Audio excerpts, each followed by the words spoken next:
Pronto. Esse negócio em inglês aí quer dizer que a gente começou e deu certo. Bem-vindo a todos, a quem eu não saudei. Desculpa, não vi você entrar, mas agora seja bem-vindo. A Tatiana, quem está aqui conosco também, e a Tayana, elas vão me ajudar de novo, né, nessa sala aqui que a gente faz as formações. Eu recordo que eu gosto muito de fazer o presencial na paróquia, na CN, em qualquer lugar. O virtual ainda é um desafio, né, porque não tem esse calor humano que a gente está tão acostumado, mas de qualquer maneira, é válido demais, porque a gente tem aqui pessoas representando vários estados, inclusive, várias pessoas de outros lugares que não só da capital de São Paulo. Então isso é rico, isso já justifica e já vale a pena essa nossa formação online. Obrigado pela presença de vocês.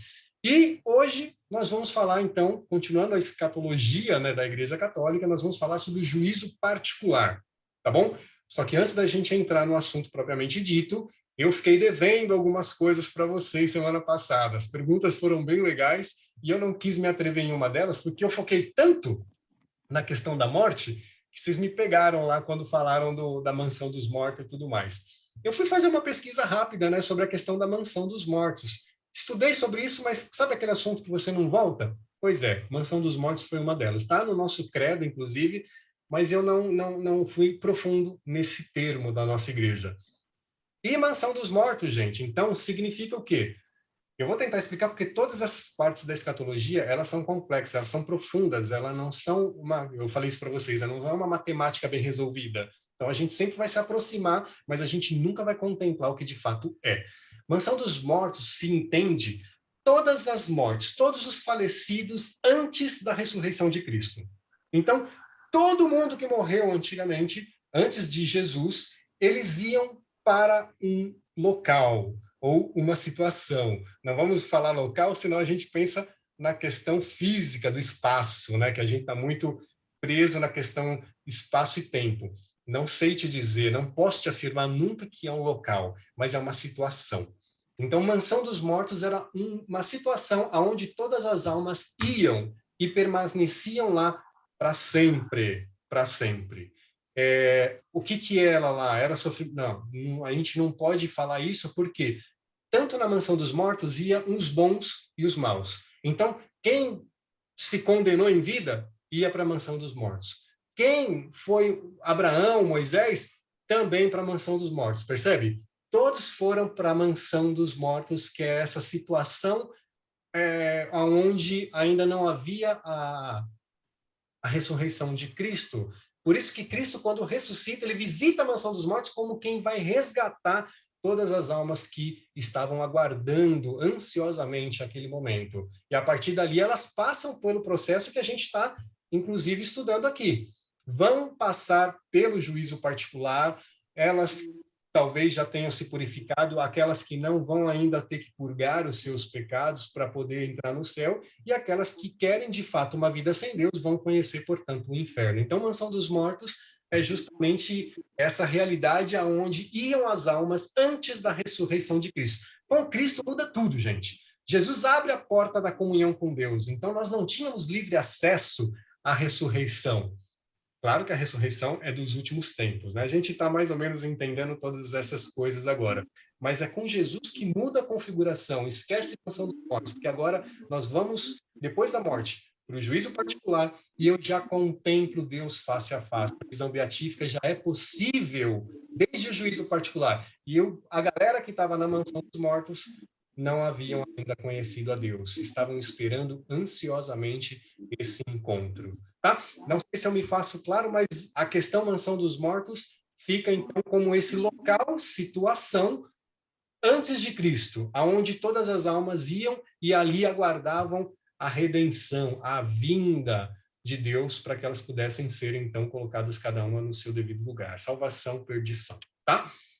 Uma outra coisa que a gente conversou, e sobre isso aqui eu só estudei, viu? Mas eu não consegui chegar numa conclusão. Quando Cristo, lembra daquele papo da semana passada? Cristo ressuscitou e aí aparece para Madalena. E aí Madalena, feliz da vida, né, viu Jesus, já ia agarrar ele. Porque eu também já ia pular em Jesus. Ele fala, não, calma, não me toca, eu ainda não subi para o Pai. né? E aí a gente fala, poxa, mas por quê, né? O que que acontece? Só que aí passa 8 dias, ele aparece para Tomé, e para Tomé ele já fala, ó, toca aqui, vê aí, sou eu mesmo, embora Tomé não toque, né? Mas digamos assim que o abraço estava liberado ali. Gente, eu fui estudar, tem muita coisa na internet bacana que fala sobre isso. E quando eu falo coisa bacana, cuidado, tá? Quando vocês forem pesquisar na internet, porque a internet vai te dar todas as respostas, mas nem todas elas são confiáveis. Não vai confiar em Wikipedia, sites meio doidos assim, não, tá? Então faça uma pesquisa com mais critério, mas tem muita coisa legal que acontece lá. Eu vi alguma coisa, um estudo de, acho que alguém que fez faculdade da PUC, falando que o não tocar de Maria é quase que uma condição para atingir a fé. Sabe, a fé é que atinge aquilo que é intocável. A fé consegue ver o que é invisível. Então, Maria Madalena é submetida nessa experiência de fé, de não tocar, mas sentir, não ver, mas estar com ele. Maria Madalena, então, ela não precisa do toque para acreditar, ela tem a fé. Já Tomé, ele vai partir um pouco do lado da crença, que é um pouco diferente. A crença, ela espera o espetacular. Eram essas palavras que estavam falando no artigo. A crença precisa inventar o milagre conforme a necessidade. Diferente da fé que consiste em ver e ouvir onde nada é excepcional. Os olhos veem aquilo que o coração pede, né? Então, eu fui buscar alguma coisa bem mais poética, vocês estão percebendo, né? Porque, de fato, é muita coisa que a gente não consegue chegar numa matemática bem resolvida. 2 mais 2 é 4, é por isso. Então, foi realmente submetido, e eu gostei dessa resposta, Madalena, na questão da fé, que não precisa ver nem tocar para acreditar. Já Tomé parte de uma crença, e não de uma fé bem resolvida, né? Aquele que precisa realmente ver o extraordinário para poder ter a sua experiência com Deus. Então, é um pouco disso, é uma visão poética, não acho que... não, eu mesmo não me sinto convencido da resposta daquilo que a gente vinha conversando, mas, gente, é bem complexa essa história, viu? Eu gosto disso, já tenho temas aqui para estudar, mas eu fiquei realmente com essa questão mais filosófica da Tomé aqui, tá? Gleice, bem-vinda! Tem um monte de gente que chegou aí que eu não dei boa noite. Bem-vindo, viu, gente? Tá?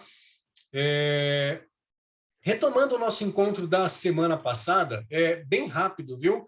A gente, então, falou da morte. Antes de falar da morte, a gente brincou um pouco sobre a vida, né? E a gente lembrou Santo Agostinho, lembra? E aí eu gosto de deixar vocês com a pulga atrás da orelha quando a gente colocou aquela pergunta muito bacana de Santo Agostinho. Ora, se no princípio Deus fez o céu e a terra, então Deus que sempre existiu, antes mesmo do princípio do mundo, o que Deus fazia antes de criar? Né? A gente conversou sobre isso, né? Se Deus cria o homem e o mundo, e a gente sabe que o homem e o mundo têm uma data de início, diferente de Deus que não tem. Ora, se Deus cria o mundo, o que ele fazia antes de criar? Nossa, adoro essa pergunta. E depois ele vai além. Santo Agostinho, esse cara, hein?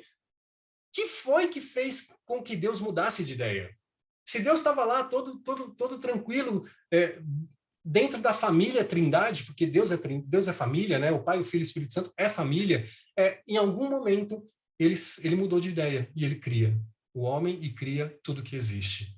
O que fez ele mudar de ideia? Essas duas perguntas é Santo Agostinho que faz, e depois ele mesmo vai responder que, sabe o que Deus estava fazendo antes de criar? Preparando o inferno para a gente, como eu, que ia fazer essas perguntas. Pronto. Então, Santo Agostinho é irônico para dizer que essas perguntas não têm resposta. Então, é mais para deixar a gente aguçado e vai se preparando, porque quando a gente embarcar para a próxima vida, que é a vida eterna, para lá que a gente é orientado desde o princípio, aí vocês já podem, então, pegar Deus e colocar ele de cantinho e falar, vem cá, conta para mim, entendeu? Eu também vou fazer isso, tem muita coisa que eu quero saber. Depois disso, então, a gente viu um pouco sobre a origem da morte e entendeu que a morte ela não foi pensada desde o início. A morte entra no mundo por conta da nossa desobediência, por conta que a gente quis anular Deus da nossa vida, quis o lugar de Deus. Esse é o pecado original que a gente estava falando na semana passada. E por conta dessa ousadia da criatura querer ser o Criador, então Deus o coloca como você vai andar com os seus pés, digamos assim. É o que o Gênesis vai dizer, né? Você vai comer o pão com o suor do seu rosto, porque eu ia te dar tudo de graça, porque você era meu queridão, e agora você escolheu caminhar sozinho. Você é pó e do pó vai voltar. Então, nesse episódio entra a morte no mundo, mas a morte não foi pensada desde o início. A morte não foi desenhada por Deus, não estava no plano original. Sabe aquele rascunho, quando a gente vai fazer a casa, o arquiteto? Não tinha ali a morte. Mas por conta da nossa infidelidade, ela entra no mundo. E depois a gente foi vendo a morte e os seus desdobramentos. O que acontece na morte, né? A gente viu que a Igreja Católica vai com base, né? Quando eu falo Igreja Católica, ela não inventa também uma coisa tão séria como essa da noite para o dia. Aqui tem toda a Sagrada Escritura, né, a Bíblia, sobretudo o Novo Testamento, tem todo o magistério, tem toda a tradição da igreja.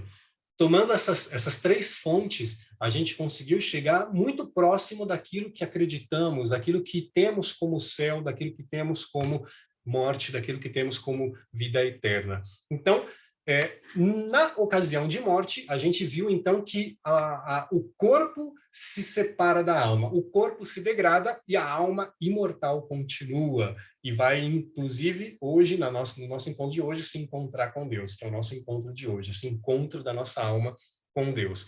Mas o corpo fica. E a morte, e a alma vai ficar, então, nesse estado intermediário, estado intermédio, né? Que é o quê? Logo após a morte até a ressurreição, que só acontece no final dos tempos, no juízo final. A gente vai ver a diferença de juízo particular e final. Então, nesse inteirinho aqui, ó, acabei de morrer, até a ressurreição, eu vivo num estado intermediário onde apenas a minha alma sobrevive. O corpo glorificado, o corpo glorioso, eu só vou reencontrar no juízo final, ou seja, na parousia, na segunda vinda de Cristo, no final dos tempos. Então, nesse interim, é o estado intermédio que a gente conheceu ontem. E a gente também viu a interpretação sobre a morte, que a igreja, ela traz a interpretação unidualidade, que é o quê? Corpo e alma entrelaçados, eles precisam um do outro. A alma sem o corpo não é nada. Ela parece que chora enquanto ela não tem o corpo de volta, né? É quase aquela cena de filme. Eu gosto de terror, tá, gente? Então, algumas coisas que eu vou falar aqui pode parecer meio terror, mas não é. Aquela coisa de alma penada que fica vagando em busca de um corpo. É isso mesmo, quase, viu? A gente não fica vagando atrás de um corpo, mas enquanto a gente vive essa fase intermediária, a nossa alma não é plenamente feliz. Ela só vai ser plenamente feliz quando o corpo glorioso for restituído a ela. E aí sim vai haver uma comunhão, corpo e alma, como desde o início Deus idealizou a humanidade. Depois a gente viu também as três aproximações da morte, que uma é a biológica, tudo que nasce tem que morrer. Uma aproximação é a questão humana, né? Que olha, aí tá, me ajuda aí, viu? Quando tiver dúvida, vocês me param aí, tá? Eu tô engatando uma quinta só para entrar na aula de hoje, tá? No encontro de hoje, desculpa. E aproximações de morte. Biológico, então, tudo que nasce e morre. Humano, é aquilo que a gente está vivendo muito essa experiência hoje, inclusive, né? Com a pandemia. O meu irmão que morre, aqui no Brasil mesmo, a gente até fala que não é um número, mas se você for sincero com você, acaba sendo um número. Um número. É lógico que você fica triste com qualquer tipo de morte, mas quando ela não atinge o seu núcleo, a sua família, é ainda algo muito distante. Você não sente, acaba sendo algo que passa. E aí Buda, né, a gente pegou um pensamento de Buda que diz: o homem comum pensa com indiferença na morte de um estranho, com tristeza na morte de um parente e com horror na morte própria. Isso quer dizer o quê? Aquilo que não me toca é meio indiferente para mim. Quando a morte vem para dentro da minha casa, aí sim é rebeldia, aí sim eu quero quebrar tudo, aí eu não aceito. Essa é a aproximação da morte humana, né? Que mexe com os nossos sentimentos. E tem a morte espiritual, que é a pior de todas as mortes, né? É quando eu escolho uma vida sem Deus. E aí eu já morro aqui, eu já conheço o inferno aqui nessa vida, mas o problema é quando ao encontro de hoje, no juízo particular, olhando nos olhos de Deus, falar que eu, ainda assim, prefiro continuar a eternidade sem ele. Essa é a morte espiritual, esse é o inferno. E aí a gente terminou o encontro da semana passada falando de esperança sempre. Por quê? Porque só existe vida, né? Por mais que a gente se assuste com a morte, com o tema da morte, né? Com a forma da morte, é só vida que existe. Vida aqui nessa terra e vida na eternidade com Deus. Então, por isso a morte não é nada. Ela não existe como fim. Ela apenas é realmente uma ponte que nos vai levar até o outro lado. E é nesse outro lado para onde a gente foi chamado desde que nascemos. Foi um pouco disso que a gente viu no encontro passado. Eu fiz aqui uma correria para poder falar para aqueles que talvez não puderam participar, mas foi isso que nós falamos da morte. Agora, então, que a gente passou pelo processo da morte, eu queria convidar vocês para entender o que a igreja, com base na Sagrada Escritura, na tradição e no magistério, entende o que é que vai acontecer logo na sequência. Bora lá? Vocês estão comigo? Tudo bem? Tá bom. Eu estou vendo alguns aqui só. Pronto. Espero que tá todo mundo aí comigo. A gente, então, agora vai entrar no conteúdo do juízo particular. E para começar a falar sobre juízo particular, eu queria lembrar vocês sobre um pequeno versículo da carta aos Hebreus. Lá na carta dos Hebreus, capítulo 9, versículo 27, vai dizer assim, ó: depois da morte vem o julgamento. Já está lá, hein? Não estou inventando. Olha lá, Hebreus 9, 27. Depois da morte vem o julgamento.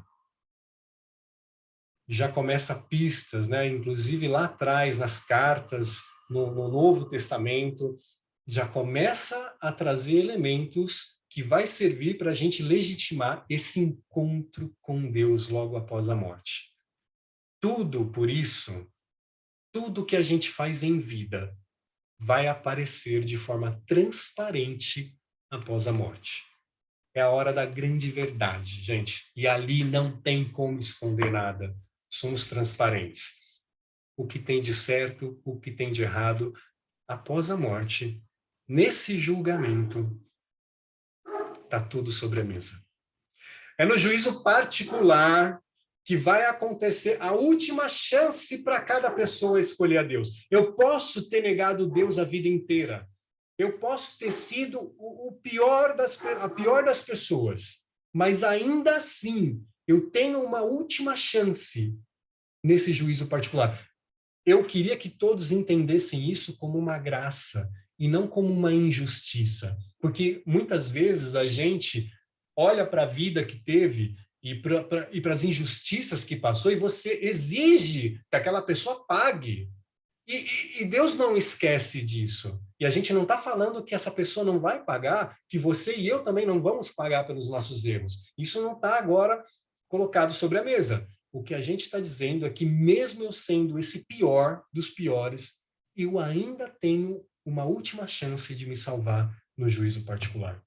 Quando eu passar pela morte, minha alma se encontrar com Deus, olhando face a face, olhos nos olhos, é ali que eu vou dizer o que eu quero para minha eternidade. O Papa Bento XVI ele vai dizer que é um momento do acerto de contas com Deus. É um ato de justiça, porque só Deus pode julgar. É isso que eu estava falando para vocês. A gente nunca pode olhar as pessoas, ver os crimes que elas cometeram e falar, esse tem que morrer, esse vai para o inferno. A gente nunca vai colocar ninguém no inferno, né? É só Deus quem julga. Mas também é Deus quem faz a graça e a misericórdia acontecer. Esse duplo aspecto de justiça e de misericórdia, ele faz aguardar o juízo particular com um pouco de temor, mas também com a confiança e a esperança, porque isso que é bonito. Eu falei isso semana passada e eu volto a falar. Ao mesmo tempo que Deus é juiz, ele também é nosso advogado. Olha que coisa linda. Eu acho que algum de vocês falou sobre o Alto da Compadecida, né? Nossa Senhora, que é essa advogada, e ela é mesmo. Mas Cristo também não tá só para apontar o dedo para nossa cara de pecador e falar, oh, você errou. Não. Ao mesmo tempo que ele vai lembrar da gente, todas as vezes que a gente escolheu o caminho errado, uma vida sem ele também vai advogar a nossa causa. Por isso que Deus é Deus, percebe? Deus não tem os valores que nós temos. Deus é muito, muito além do que a gente entende. Por isso que, ao mesmo tempo que ele vai nos julgar, ele também vai defender a nossa causa. O Vaticano II, ele também vai dar uma boa participação nesse nosso entendimento, né? Ele vai falar assim, ó, lá na Lumen Gentium. Lumen Gentium é um dos documentos conciliares mais importantes do Vaticano II.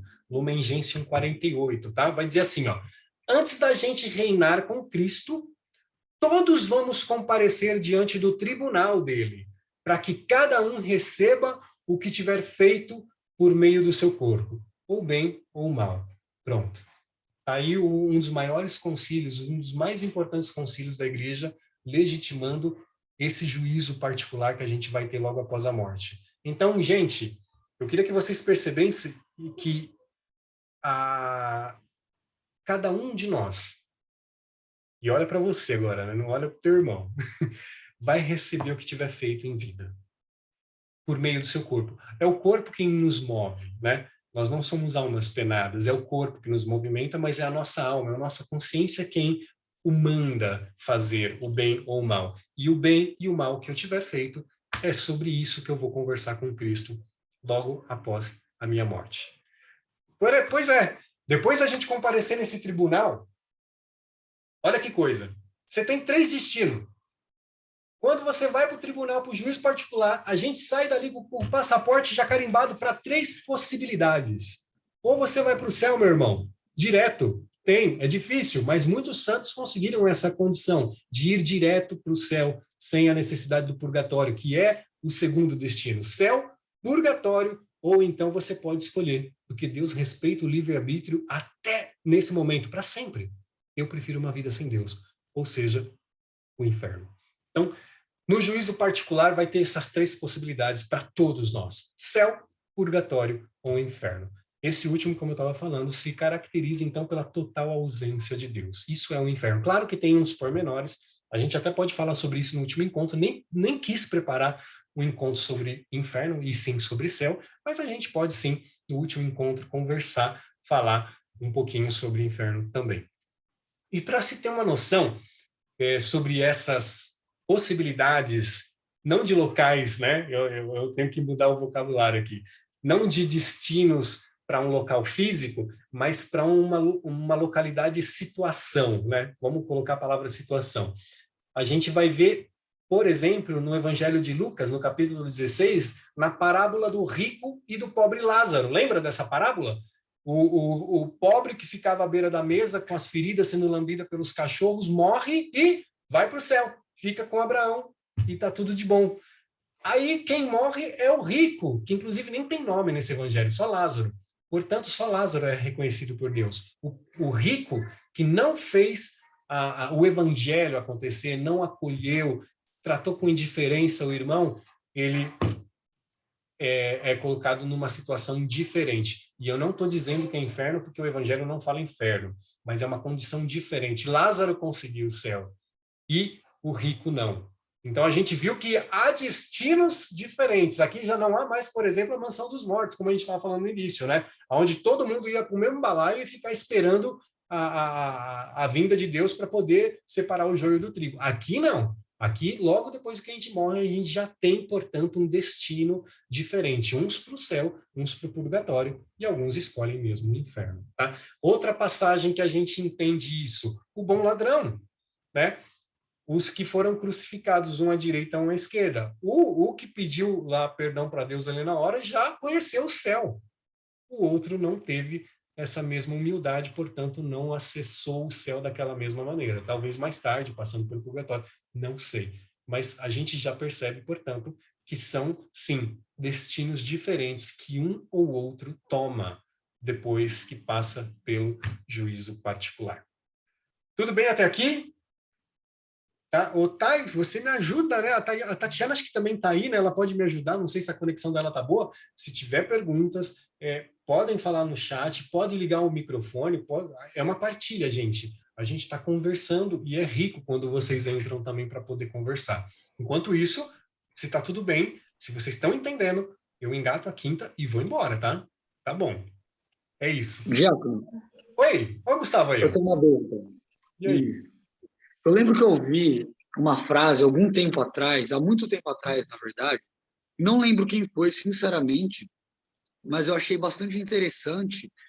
Essa frase dizia: o fogo do inferno é o amor de Deus. Porque isso pressupõe, né, que quem vai para o inferno quer estar longe de Deus, só que nem lá consegue escapar do amor de Deus.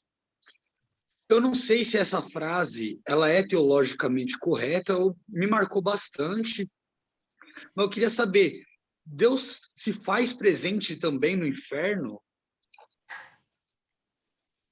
Legal a sua pergunta, e eu acho que quando a gente chegar a terminar o céu, eu vou colocar para vocês a possibilidade da gente fazer um encontro sobre o inferno. Eu não tinha pensado sobre ele, mas ele também faz parte do tema sobre escatologia individual, tá? O que a gente está vendo aqui é um ramo da escatologia, que é a escatologia individual, que é realmente a morte, o juízo particular, o purgatório e céu e inferno. Eu não tinha pegado o inferno para poder falar, mas o que você está me perguntando vai entrar nesse tema, e eu acho que talvez eu vou colocar isso como uma possibilidade depois para a gente decidir junto se a gente faz um outro encontro só sobre o inferno. Mas Bacana. o que você falou, Hugo, é o seguinte: Deus não desiste do ser humano. O amor de Deus, ele não tem barreiras. Então, o inferno não pode, a morte não pode, nada pode superar o amor de Deus. Quando a gente fala de inferno, o inferno quem quer e quem experimenta é aquele que escolhe o inferno. Não existe. Dante, quem fez essa bagunça com a gente para colocar o chifrudinho, o fogo. Olha, e eu já falei isso no primeiro encontro e vou voltar. Eu não quero falar e eu não vou falar sobre isso, porque aqui entra em coisas que eu não gostaria de entrar, que é, mas o diabo não existe. Não, não estou falando isso, tá? Eu acho que aqui é uma outra coisa que não passa pela escatologia, é uma outra situação. Mas a situação inferno sou eu quem escolho. E quando eu escolho, sou eu quem nego o amor de Deus. Mas o amor de Deus continua sendo gratuito e chegando até a porta da minha casa. Se eu abro, eu recebo. Se eu mantenho a porta fechada, ela não entra. Então, sim, o amor de Deus, ele vai até o inferno. Se é essa a questão que a gente está conversando, chega até lá. Mas sou eu quem escolho se eu quero ou não. Agora, essa questão do fogo também, ela tem uma conotação positiva, porque o fogo não é só aquilo que a gente entende como característica do inferno. E outra, eu também desconheço essa questão de inferno com fogo, tá? Mas o fogo é aquilo que também purifica. O fogo também é algo que queima, purificando, mas ao mesmo tempo satisfaz. Isso quando a gente tem o pressuposto do purgatório, porque quem eu não, tá vendo? Você já me faz falar sobre o próximo tema. O purgatório é justamente esse fogo que queima, mas que traz alegria, porque quem está lá já sabe que está salvo. Então tem um pouco dessa questão também, viu, Gustavo? É bastante legal, mas acho que só por causa da sua pergunta eu já fico assim até como que eu posso dizer, entusiasmado para poder falar sobre um encontro sobre o inferno, se assim vocês quiserem, se assim for uma coisa bacana. Mas aí a gente decide lá pro finalzinho do encontro. A irmã Camila levantou a mão, irmã? Sim. E aí? Uma pergunta, não sei se tem um pouco a ver, se você ainda vai abordar isso. Outro dia nos perguntaram aqui no nosso site sobre o momento que Jesus voltasse, né? Quando fosse a vinda de Cristo, porque antes disso nós temos o céu, o inferno e o purgatório. Então, quem tem esse período ainda, vamos dizer assim, de purificação antes de ir para o céu? Mas e quando ele retornar? Quem ainda tem algo que purificar, que não está pronto para ir direto para o céu, mas também não iria para o inferno? Como seria essa situação? Pois é, a igreja ela não ousou ir tão longe, né? Porque a situação de purgatório ela é necessária. É ali que, de fato, eu vou ter que colocar as minhas contas em dias. Aqui no juízo particular que a gente está fazendo, está conversando hoje, é o meu encontro com Cristo, onde eu vou pegar, digamos assim, né, o meu passaporte para saber para que lado que eu vou. E se eu vou para o purgatório, isso não é uma coisa negativa, mas é algo que eu preciso passar para realmente estar pronto para a realidade céu. Eu não fiquei pronto, eu não estive pronto durante a vida e, portanto, eu não vou dar o valor e nem estou preparado para isso, né? Eu fiz pessoas sofrerem, eu fiz muita coisa que não era para ter feito. Por isso, eu preciso passar por esse momento, né? De fogo, de um fogo saudável, de um fogo que me purifica e, ao mesmo tempo, me alegra, porque eu sei que, ao término dele, eu vou estar pronto para o céu. Agora, quando Cristo vier realmente no juízo final, que a gente vai ver a diferença no final desse encontro, de fato, parece que tudo vai mudar. Novos céus e nova terra, né? É isso que também a gente vê falar dessa segunda vinda de Cristo, a parousia que a gente fala, né?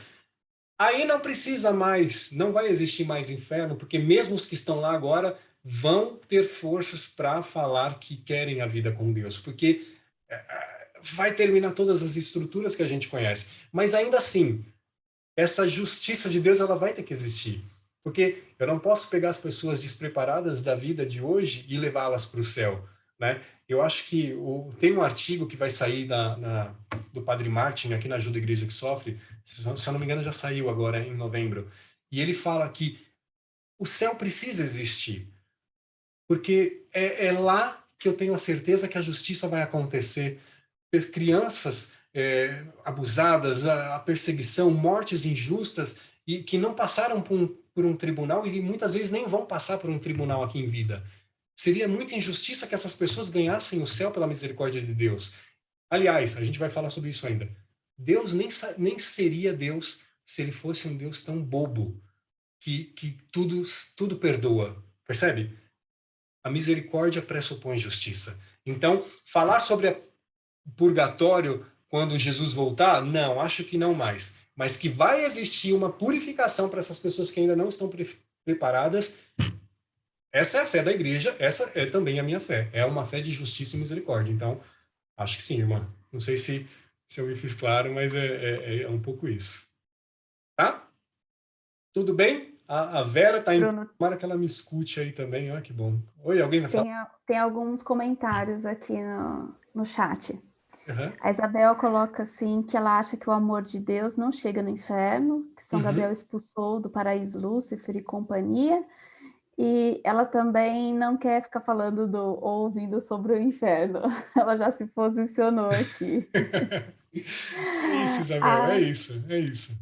Acho que é bom a gente falar do céu, né? Para a gente tem que se ordenar aí, né? Não quero ir pro inferno também, não.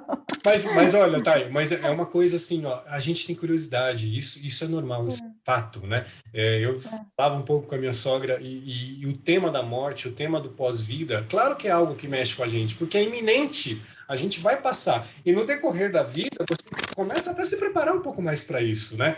Então, é algo que nos instiga, mesmo o inferno, né? Se é uma realidade de situação, eu também quero saber sobre ele, né? Mesmo não querendo ir para lá. Então, depois a gente conversa se a gente faz esse encontro. Santo Afonso tem um livro chamado Preparação para a Morte, que é justamente essa reflexão, né? Essa ordenação, essa revisão de vida que você pode ir se preparando. E eu também tenho uma outra santa que eu não lembro agora o nome, não é Santa Clara, que ela preparava a morte dela como um casamento, né? Eu não vou lembrar o nome dela, que ela via a morte como um casamento. É bonito, né? Isso, a visão dos santos, né? Lindo. Eu gosto muito de Santo Agostinho pela parte filosófica. Oi, Gleice, fala, Gleice. Oi.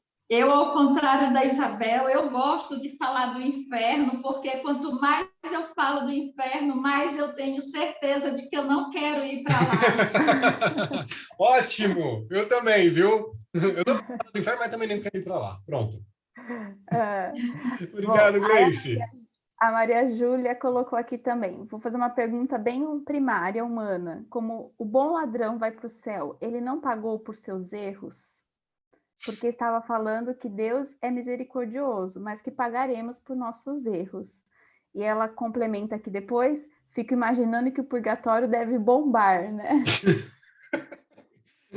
Lindo, eu também acho, viu? Mas, olha, é uma ótima pergunta, né? O bom ladrão entra no céu, mas ele também não levou uma vida toda correta, né? Será que ele era digno do céu? Cara, não sei. Tá vendo? Aqui são mistérios que a igreja pode estudar, a igreja pode conjecturar, a igreja pode trazer possibilidades, mas nunca nós vamos compreender a misericórdia de Deus. Talvez o bom ladrão tivesse uma vida fantástica, ele foi induzido ali ao furto, a alguma coisa que aconteceu, e ele era, na verdade, um baita de um santo. Como que a gente vai saber? Não sabe? Você conhece a história dele? Eu não conheço. Alguns falam que é São Dimas, né? Mas aonde que está São Dimas? né? É algum livro provavelmente apócrifo que fala isso. Então, não dá para saber, né? É algo que a gente sempre vai ficar remoendo, mas não deve ser algo que mexa com a nossa fé, né? Eu procuro sempre dar razão à Sagrada Escritura. Se ele entrou no céu, eu quero acreditar que ele era digno do céu, né? Então, talvez ele foi, né, como tantos jovens hoje em dia, jovens maravilhosos, jovens bons, mas que por causa de um deslize, de um amigo errado, de uma sedução da droga, do furto, da vida fácil, acaba fazendo algo e pronto. Acabou com a vida naquele único ato que ele cometeu. Ele é digno de inferno ou ele é digno de céu? Eu colocaria ele no céu. Percebe? Então, não dá para a gente entender algumas coisas, né? A gente pode pensar e refletir junto, mas não vamos conseguir desmembrar os mistérios de Deus aqui nesse momento. Tá bom? Tem mais, espera aí. A Joana fala, purgatório é um estado de consciência após a morte? Eu não sei se ela está perguntando ou se ela está afirmando, mas ela está dizendo isso no chat. Se é um estado de consciência após a morte. A consciência, ela existe, né, Joana? Depois que a gente morre, como eu falei, né? O livro é aberto e ali tem toda a minha vida transparente, né? E aí Deus vai ver tudo comigo, olho no olho, a gente vai conversar, vai ter aquele diálogo bem bacana, e depois ele vai falar, filho, escolhe. O céu, eu já estou fazendo aqui o meu juízo particular com Jesus, tá? Ele vai falar assim para mim, filho, desculpa, o céu não dá, cara. E aí, né? Aí eu vou falar para ele, claro que é purgatório, senhor. Então, pronto, né? Eu acho que é de novo uma situação onde eu vou, sim, me recordar de tudo, de todas as vezes que eu disse não para Deus. Isso faz sofrer. O sofrimento do purgatório é justamente quando eu entendo que eu podia acertar e eu escolhi o errado. Percebe? Eu acho que é esse sofrimento que queima, mas que ao mesmo tempo, no fim, causa alegria. Porque o fato de eu ser purgado dos meus erros já me coloca necessariamente no céu. Eu estou me preparando. Então, eu estou queimando as coisas. Tá vendo? Terça-feira que vem eu vou falar tudo que eu já estou falando hoje. Chega de falar de purgatório. Vocês vão ter que... É isso. Mas, tá, pode... Aí a Emília diz assim, o catecismo diz que convertidos a Cristo pela penitência e pela fé, o pecador passa da vida pela morte sem ser julgado. O catecismo diz que convertido... daí ela repetiu aqui. Então, ela diz que o catecismo fala que os convertidos a Cristo pela penitência e pela fé passa pela morte sem ser julgado. Eu não sei aonde que está isso no catecismo, mas no catecismo também tem toda essa escatologia individual que a gente está conversando aqui, né? Da morte, do juízo particular. Eu não sei se há, como que eu posso dizer, atalhos, né? Para que você saia de um... Não vou falar isso porque, de fato, eu não tenho essa consciência, né? Que exista atalhos para você não... Eu acredito que não. Talvez seja uma interpretação. Até depois, se você puder colocar no chat aqui qual é o número do catecismo, até gostaria de conhecer. E aí depois eu também coloco, né, o número do catecismo onde fala sobre o juízo particular, né? Isso é um encontro. Eu acho que mesmo que você possa ser... Se você vai para o céu, cara, você tem que ter esse encontro. Pelo menos é o que a igreja ensina, né? Mesmo que eu seja merecedor do céu, eu passo por esse tribunal, nem que seja para dar um abraço em Jesus. Então, é algo que o catecismo também coloca. Mas depois a gente pode refletir junto. Me passa o número desse catecismo para eu conhecer, e eu também vou passar depois nos grupos, né, da CN e da São Pedro, essa realidade do juízo particular como uma necessidade. Oi, Luiz. É o Luiz. Juízo particular é o número 1021. Aí, pronto. O Luiz está com o catecismo ali, eu não posso falar nenhuma besteira, gente. O Luiz, olha lá, ó, se eu falo besteira, o Luiz levanta o catecismo e já era. Então, é isso aí. É o 1021, Luiz. É o Luiz que está aqui. Colocou... Pronto. Esse é o juízo particular, né? Obrigado, Luiz. Tá. Eu acho que tem mais ou eu posso seguir? Porque eu fico feliz com um monte de pergunta, mas pode aí seguir. Ir embora, eu fico preocupado.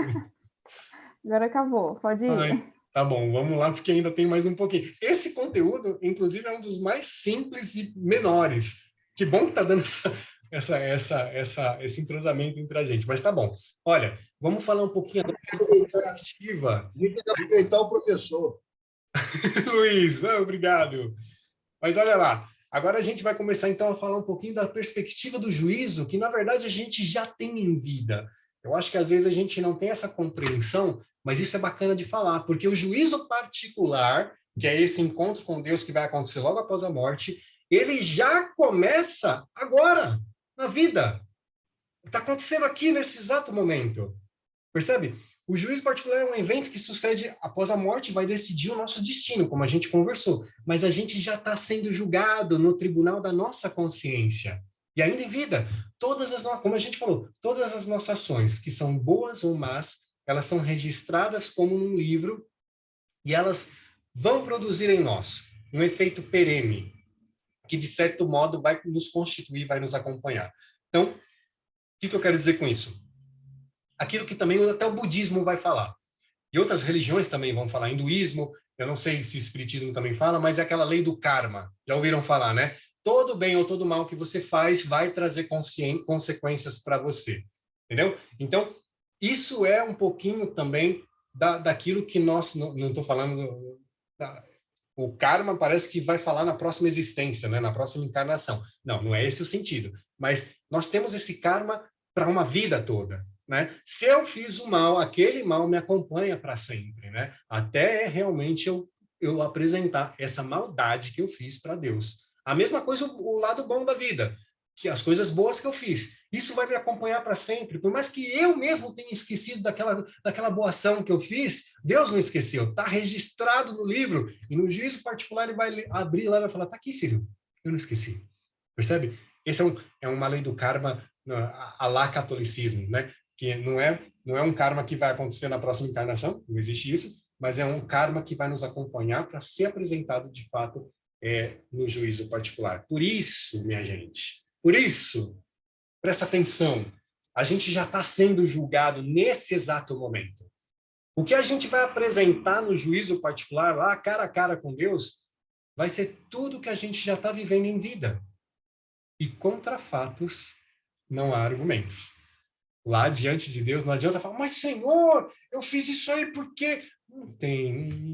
Não dá para enganar Deus. Então, lá, face a face, só eu e Deus, não dá para colocar debaixo dos panos mais nada. Tudo vai estar muito claro. Por isso, o juízo particular ele tem tudo a ver com a nossa vida concreta, né? Porque se a gente tem consciência de que todos os atos, inclusive lá em Mateus, no capítulo 12, vai dizer, não só os atos, tá? Toda a palavra que sai da minha boca também estão sendo escritos nesse livro, e eles não são esquecidos por Deus. Por isso, pensa antes de falar. Se vai falar coisa boa, maravilha. Agora, cuidado quando a gente vai falar coisa que não presta, porque até isso, Deus também tá sabendo e não vai esquecer não, tá? Não é esquecido por Deus nada. Nós somos, então, diante de toda essa situação, levados a ter uma postura de maior seriedade, de maior reflexão a cada decisão que a gente tem que tomar. Vai com calma. Sabe, a vida é linda, mas pensa antes de fazer, pensa antes de falar. A perspectiva do juízo particular, ela precisa suscitar na gente um temor de Deus. Lembra do temor? O temor de Deus, inclusive, é um dom do Espírito Santo, né? O temor de Deus. O temor de Deus não é medo de Deus, mas é um respeito filial, um respeito de filho para pai, percebe? E é esse temor que a gente tem que ter. Porque se eu tenho esse temor de Deus, eu não peco. Porque eu sei que se eu pecar, eu vou ter que apresentar isso lá na frente, né? É esse respeito por Deus e pelo seu exemplo, no caso de Jesus Cristo. Isso é temor. Todos nós temos que ter temor de Deus, para que a gente pense duas vezes antes de pecar, pense duas vezes antes de prejudicar alguém, pense duas vezes antes de fazer alguma coisa que não seja correta. Isso é temor de Deus, porque eu sei que Deus vai ficar sabendo de tudo. Mas ainda assim, olha que coisa, né? O temor de Deus parece que não tem funcionado muito bem para alguns grupos de pessoas, né, na nossa sociedade atual. Por exemplo, os políticos corruptos, a galera que explora o povo, esses tantos ditadores que a gente vê pelo mundo afora, todos essas pessoas, elas parecem que temem muito mais um juízo, né, humano aqui dentro dos tribunais da terra do que o juízo divino no final da história, né? É assim, parece que eles não entendem que a vida continua, parece que de fato não compreendem essa realidade. é aquela lei do carpe diem, aproveita a vida, né? Aquilo que a gente também falou semana passada, né?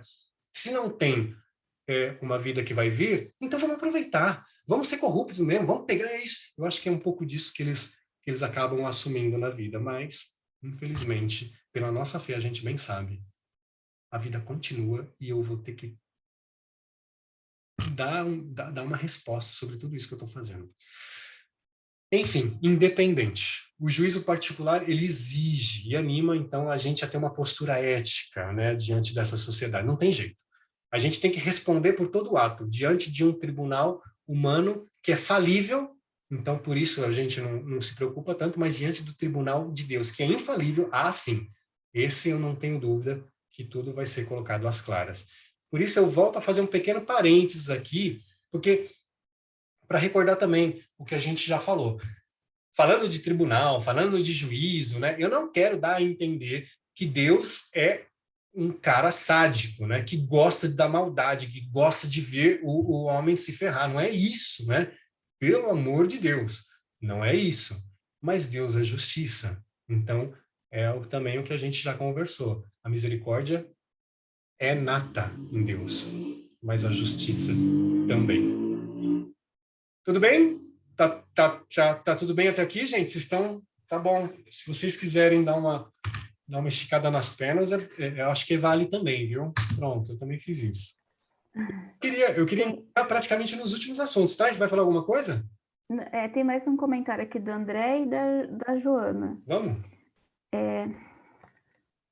Kafka, mesmo sem ter a ver com a tradição católica, tem uma frase interessante nesse sentido. Embora para nós não seja teologicamente correta, já que o juízo particular é uma coisa e o final é outra. Ele diz assim, só a nossa concepção de tempo nos faz nomear o juízo final com essas palavras. Na realidade, ele é um tribunal permanente. Perfeito, não está errado, né? Esse, na verdade, a gente pode colocar como juízo particular, tá bom? Porque o juízo final, de fato, é algo assim que a gente não tem nem um pouquinho de dimensão, né? A gente só sabe que realmente é a volta de Cristo e que o bicho vai pegar nessa data aí, tá? Que, inclusive, nem Cristo sabe, só o Pai. A gente vai falar daqui a pouco sobre isso. Mas isso se configura como juízo particular. Oi? O Diácono Bruno.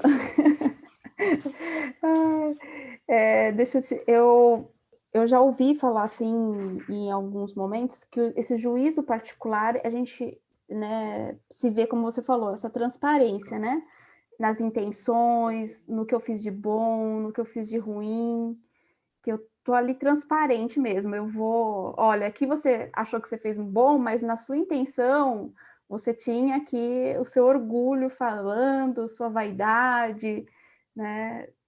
A gente vai ficar muito transparente, como Deus vê o nosso coração, né? Assim que eu já ouvi falando desse juízo particular.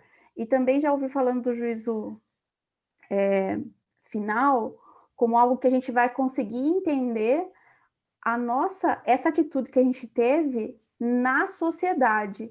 Qual foi o reflexo daquela pedrinha que joga e que gera ondas, né? E aí a gente vai compreender ali na segunda volta como é que aquela minha pedrinha ali ressoou no mundo. É isso. Você falou duas verdades, que eu não vou comentar porque a gente vai falar dela daqui a pouco. É isso mesmo, tá? É isso mesmo. Mas a gente vai falar sobre isso já. É isso aí. Beleza. E aí tem um outro comentário aqui da Joana.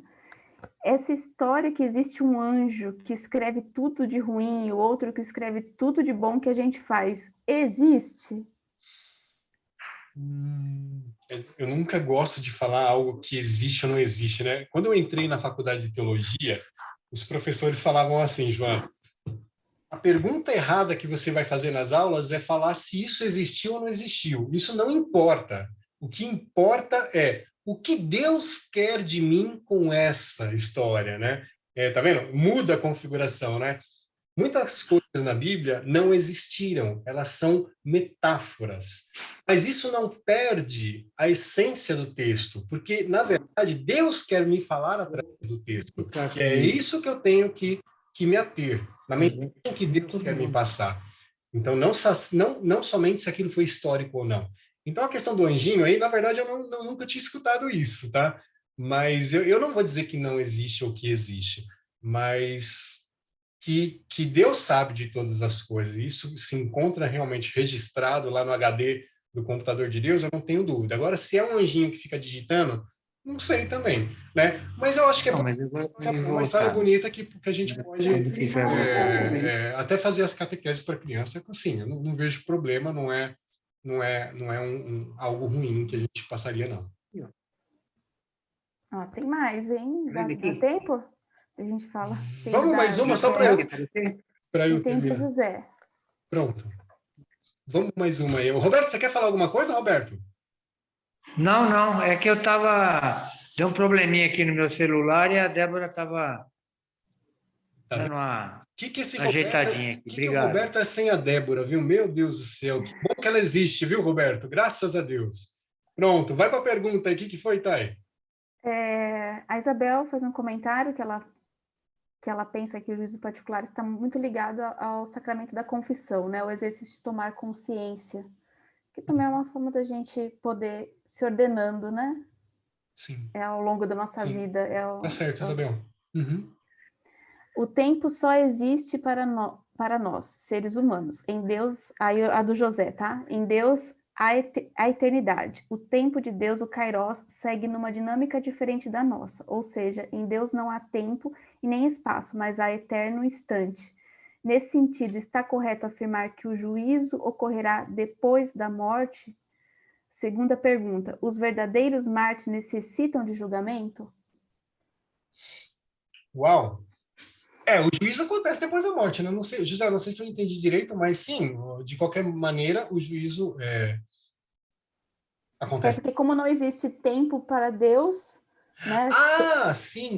Não, mas aí no caso, para nós, né? No caso da humanidade que é limitada à questão espaço-tempo, então nós passamos por essa experiência de realmente ser limitados, né, na vida imanente, nessa vida terrestre, né? Terminada o tempo dessa vida, aí sim a gente já começa a entrar no fuso horário eterno, digamos assim, né? Onde de fato o ontem é hoje, o hoje já é amanhã. Para Deus é tudo a mesma coisa, né? Por isso que talvez até essa questão, quando a gente estuda do tempo, Santo Agostinho também fala muito legal sobre isso, a gente possa começar a entender um pouquinho, né? Pelo menos arrumar as ideias para aquilo que a gente falou no início, né? O que Deus fazia antes de criar? Ora, não tem tempo lá, né? Não tem essa história de ontem Deus não tinha criado nada, hoje ele criou. O que fez ele mudar de ideia? Mas não tem tempo. A gente sempre está condicionado a pensar com base na nossa limitação espaço-tempo, né? Então, por isso que às vezes algumas perguntas não têm resposta, por causa justamente dessa questão do tempo de Deus, que é diferente do nosso. E a segunda pergunta, tá, que aí eu já esqueci. Os verdadeiros mártires necessitam de julgamento? Então, o julgamento, esse juízo particular, ele não deve ser olhado como um julgamento, como que eu posso dizer, né? Como a gente entende. É um encontro, né? Esse juízo particular é um encontro. Cara, sabe aquela cena bem de coaching, assim, que você fecha seus olhos, imagina você num campo bonito, com um lago, uma árvore frutífera e Jesus sentado te esperando. Cara, o julgamento é esse. Você vai se encontrar com Jesus. Ele quer conversar com você e falar: como que foi, José? Me conta um pouquinho de tudo que aconteceu lá embaixo. Eu vi, mas eu quero saber de você. E aí você vai contar. E aí é uma conversa, percebe? Não pensa que, de fato, a gente vai estar como um réu, né? Jesus lá com o martelo, falando, não, culpado. Não, de fato esse bate-papo. O juízo particular é isso. É o receber um abraço de Deus depois da nossa experiência na Terra. Então, se a gente entende dessa forma, todo mundo vai passar por lá. Todo mundo. Se é santo, se é mártir, não importa. Ele vai sentar naquele banquinho junto de Deus e falar, cheguei. Então, nesse sentido, percebe? Então, nesse sentido, sim, vamos todos passar por esse encontro com Deus. Beleza? Beleza. Pode continuar. Obrigado. Pronto. Aí a gente já vai, então, encaminhando aqui para o final, porque a Maria Júlia, nossa grande amiga de Campinas, vai fazer para nós a partilha do domingo da solenidade de Cristo Rei. Não saiam daí, não percam. Então vamos chegar agora para a questão daquilo que a gente está falando, né? Deus é misericórdia, mas é justiça. Deus é justiça, mas também é misericórdia. Hoje em dia, a nossa igreja, vocês bem conhecem. Como a gente está falando aqui de uma expressão da Igreja do Brasil de várias cidades diferentes, vocês sabem muito bem do que eu estou falando. A nossa igreja está dividida em 2 grupos distintos que têm a sua própria escatologia. Um grupo da nossa igreja, ela tende a colocar metade do mundo no inferno. A outra metade da nossa igreja parece que coloca todo mundo no céu e está todo mundo perdoado. Não sei se aí para o lado de vocês é assim, mas aqui para o meu lado, às vezes eu encontro esses grupos aqui, viu? Mas vamos falar desse último grupo que coloca todo mundo no céu. Olha, esse último grupo que não encara Deus como alguém que também é justo, eles anulam o juízo particular e o juízo final. É como se não existisse para eles. É como se, de fato, toda pessoa, independente, vai para o céu e ponto. Né? Porque Deus é misericórdia. Eu sei que Deus é misericórdia. Mas se ele fosse só misericórdia, ele não seria Deus. Um Deus que não julga, um Deus que não defende a causa da vítima, um Deus que é indiferente às dores humanas, esse Deus não pode ser levado a sério. É um Deus de mentira, é um Deus, desculpa, bobo até. Deus, ele é misericórdia, como a gente está falando, mas ele precisa ser justiça. No Salmo 93 tem essa expressão. Ele não pode tolerar a iniquidade.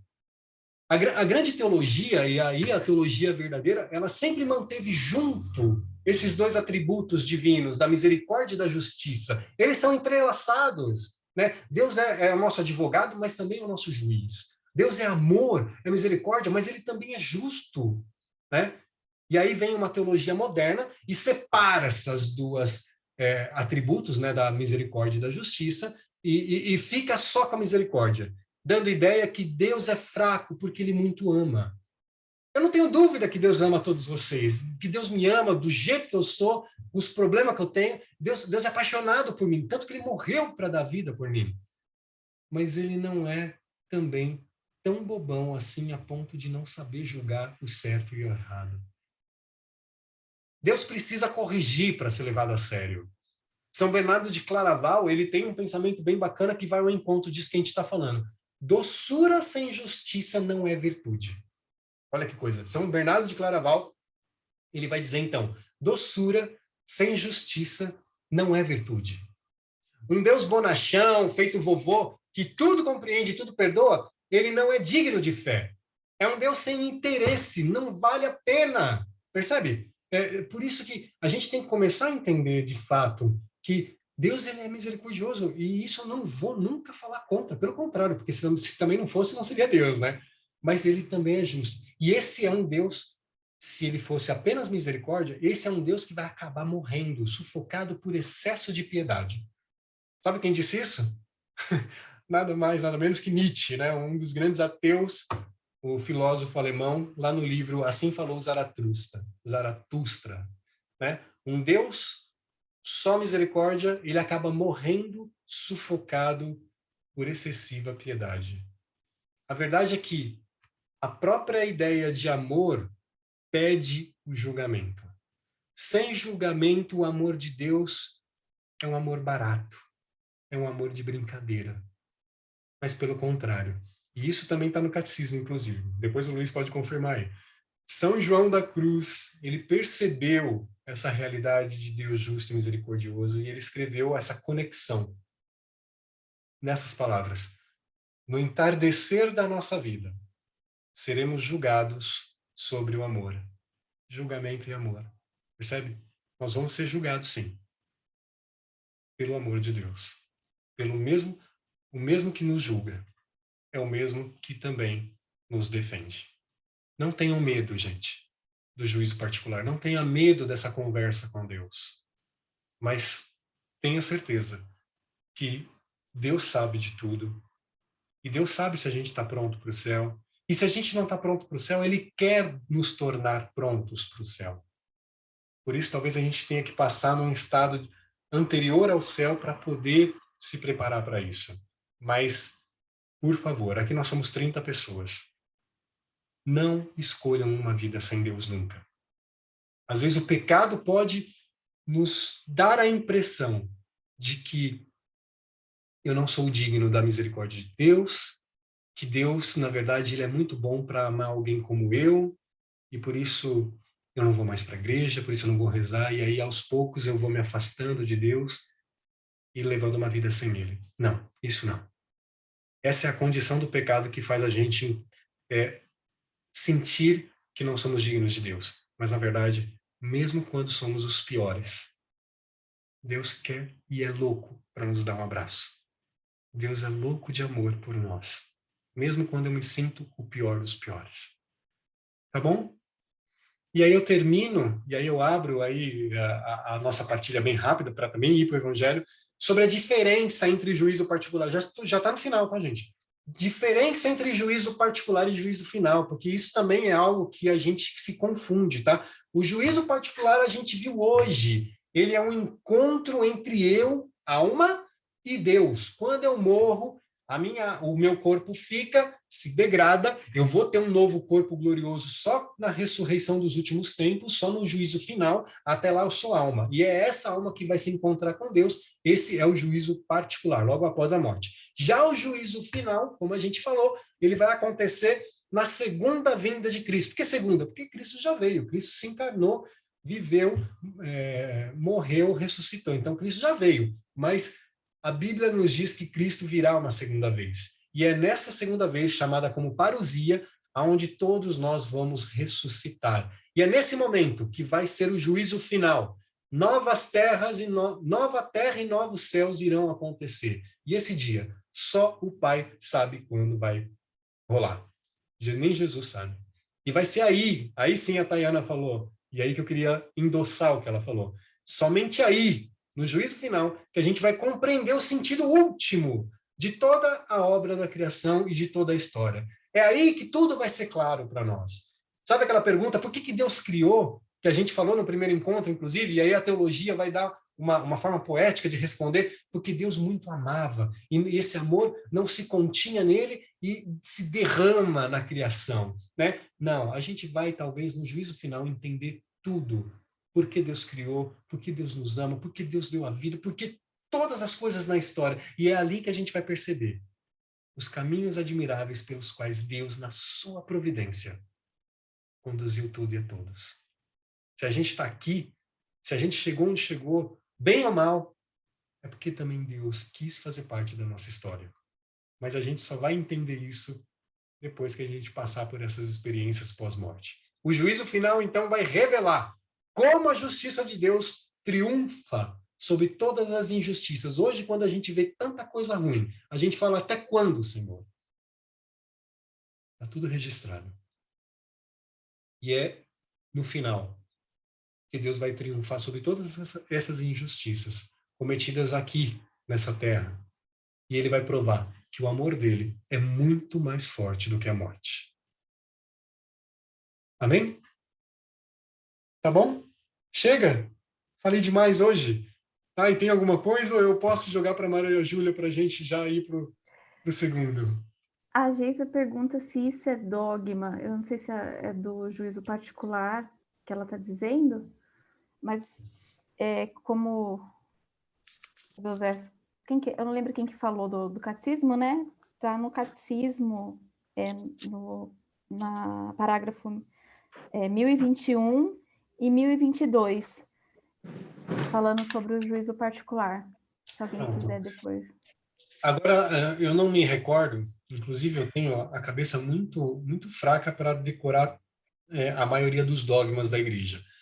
Eu tenho certeza que purgatório é dogma, Geisa.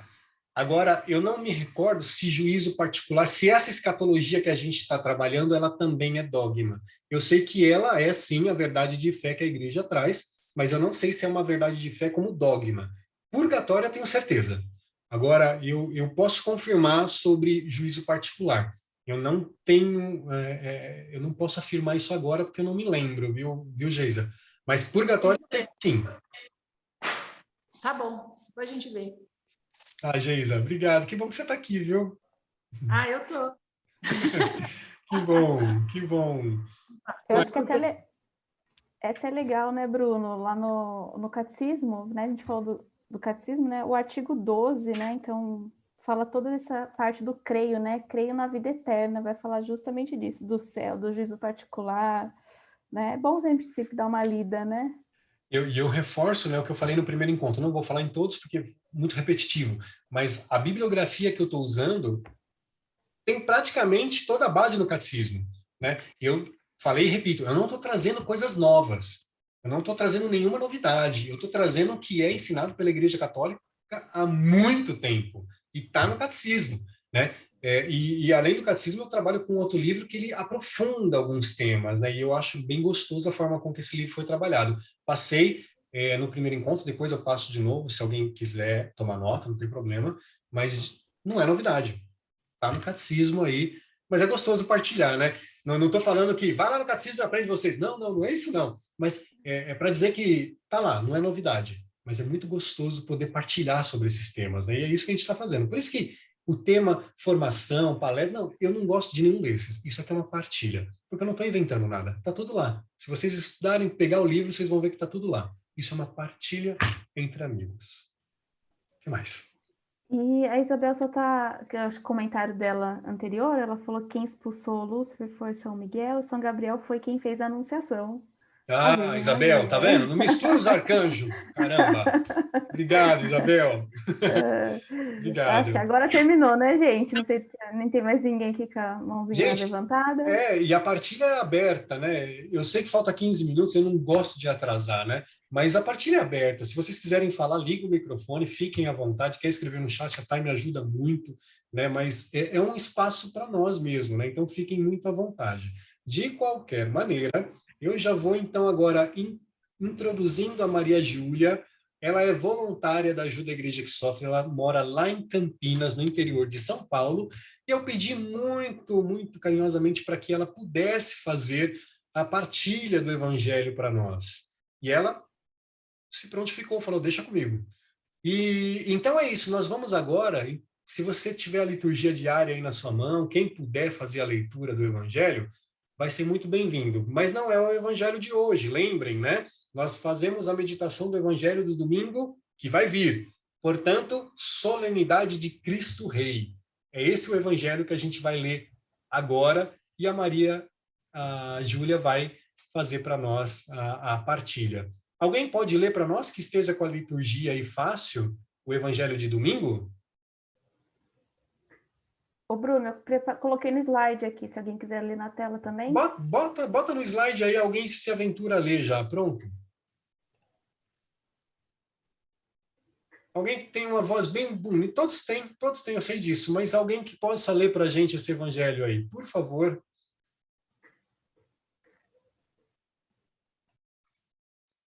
Eu leio. Eu me recuso a ler, hein? Não, eu leio, estão me ouvindo? Ah, Isabel, eu estou te ouvindo. Oh, meu Deus. Então tá bom. Vamos lá falar. Do Evangelho de... Peraí que eu vou achar aqui na minha coisa, porque tá bem Tolkien e Isabel na mesma coisa. Proclamação do Evangelho segundo São João, capítulo 18, versículos 33b a 37. Naquele tempo, Pilatos chamou Jesus e perguntou-lhe: Tu és o rei dos judeus? Jesus respondeu: Estás dizendo isto por ti mesmo? Ou outros te disseram isto de mim? Pilatos... Peraí. Ó, tá eu aqui falando o que eu tô falando. É um chato isso aqui. Pera. Aqui é para abrir. Eu vou ler aqui. Pilatos falou: Por acaso sou judeu? O teu povo e os sumos sacerdotes te entregaram a mim. Que fizestes?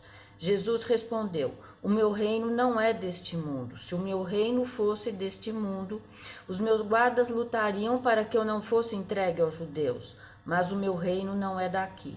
Pilatos disse: Então tu és rei? Não. Então tu és rei? Tu és reis? Jesus respondeu, tu dizes, eu sou rei, eu nasci e vim ao mundo para isso, para dar testemunho da verdade. Todo aquele que é da verdade, escuta minha voz. Palavra da salvação. Glória a vós, Senhor. Obrigado, Isabel. E aí eu apresento a Isabel. A Isabel é nossa voluntária aqui de São Paulo. Eu dou muita risada com ela, esse jeito italianão dela. Eu adoro isso. Obrigado, viu, Isabel? Imagine. Pronto. Mas eu não sou italiana, não. Só tem esse jeito só, né? Só o jeito. Estudei no Dante Alighieri, mas não sou italiana. Tá bom, obrigado. Agora eu entrego então a palavra para Maria Júlia, lá de Campinas.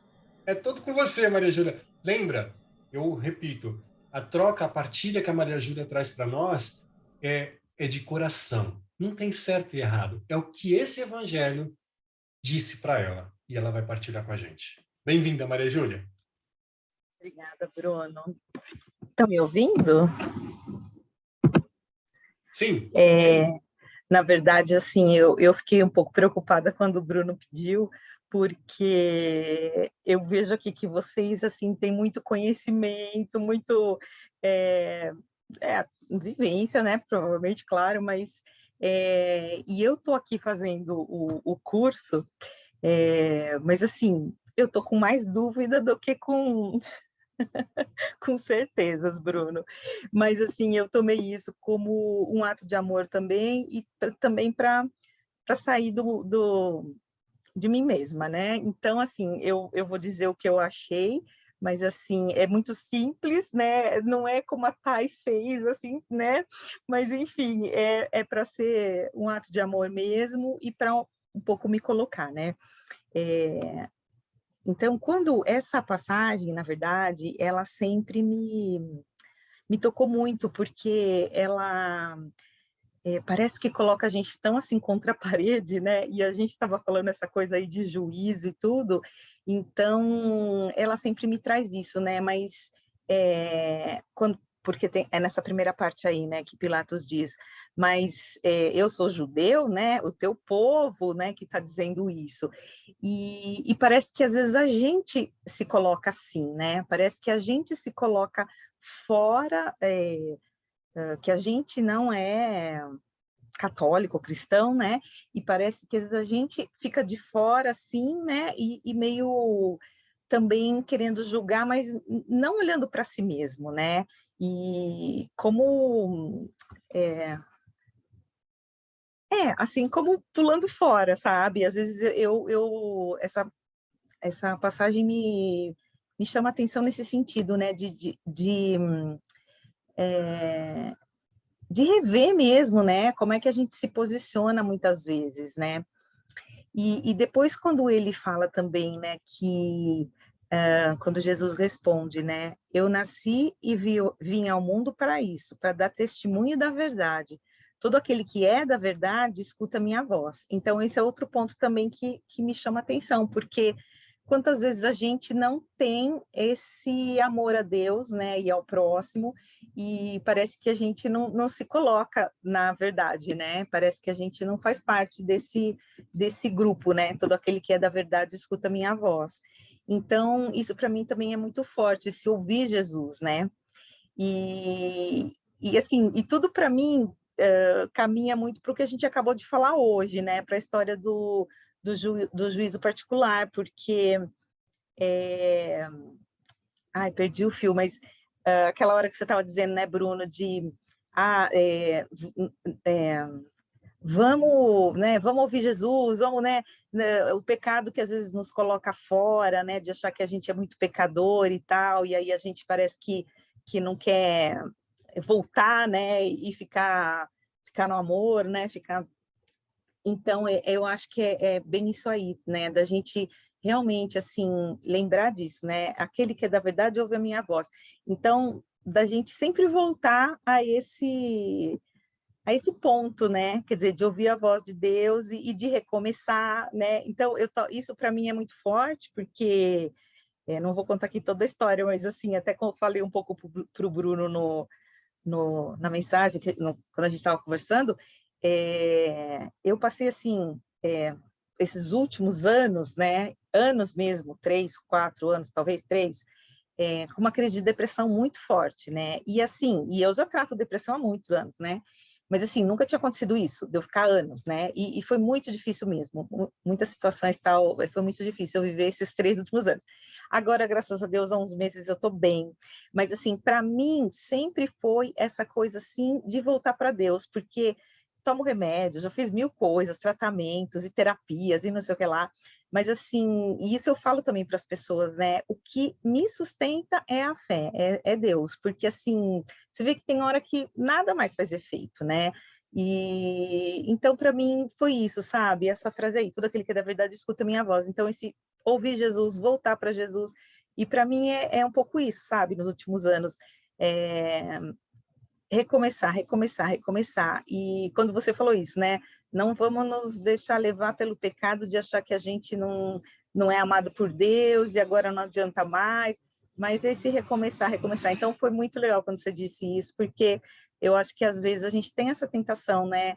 De dizer isso, né? Mas já pisei na bola demais, tal. Mas não. Então, vamos recomeçar, vamos recomeçar. Então, para mim, isso assim, é amor de Deus mesmo, porque a gente, né, humanamente faz muita besteira, né? Então, assim, às vezes uma coisa pequena, né? Eu vejo aqui com a minha mãe e tal, agora na pandemia, minha mãe fica aqui comigo. Às vezes uma coisa boba, assim, não tem paciência, sabe? Às vezes não... Então, assim, como às vezes a coisa pequena a gente não consegue fazer. Então, assim, recomeçar, recomeçar, né? Então, para mim ficou assim, como ouvir Jesus, né? Ouvir essa voz. É isso, assim, gente. Maria, lindo, lindo. Quando o evangelho toca a vida, não tem como não tocar a gente também. Você partilha um pouquinho do pedaço da Maria Júlia. E é isso, o evangelho levou a essa reflexão para você e para nós é rico partilhar dela. E eu nem tenho como incrementar, eu queria só falar aquela parte do evangelho onde Jesus também afirma, a gente está vivendo inclusive algumas semanas escatológicas, né? Os evangelhos estão sendo um pouco daquilo que vai acontecer ainda, né? Então Jesus hoje vai responder falando, olha, o meu reino não é desse mundo. Se o meu reino fosse desse mundo, as coisas seriam diferentes. Então, e aí, Maria Júlia, obrigado, viu? Eu só estou fazendo esse gancho para dizer o quê? O objetivo de fazer essa formação de escatologia não era só para entender a escatologia propriamente dita, mas era para levar esperança, era para ajudar a compreensão de que a morte não acaba com nada, né?